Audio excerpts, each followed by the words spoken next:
अस्सलाम वालेकुम गाइस, कैसे हैं सब। उम्मीद करता हूँ कि सब खैरियत से होंगे। तो आज हम घर में बना रहे हैं टिक्का बोटी। तो देखते हैं किस तरह का बनता है। तो रेसिपी पूरी की पूरी आपके साथ शेयर करेंगे। आपने वीडियो एंड तक देखनी है। अगर वीडियो पसंद आए तो वीडियो को ज़रूर लाइक करना है। यह तकरीबन 4 किलो गोश्त है। इसमें हमने 3 से 4 अदद जो नींबू है इसका रस निकाल कर ऐड कर लिया है। थोड़ा सा दही ऐड किया है और थोड़ा सा बेसन ऐड किया है। घर में कौरमा मसाला पड़ा हुआ था तो बाहर से हम कोई मसाला नहीं लेकर आए, तो यही मसाला हमने इसमें ऐड कर लिया है।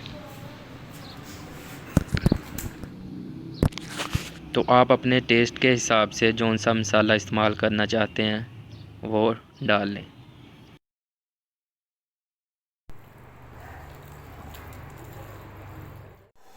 तकरीबन आधा घंटा हो गया है मैरिनेट किए हुए। तो अब हम इसे फ्राई करने लगे हैं।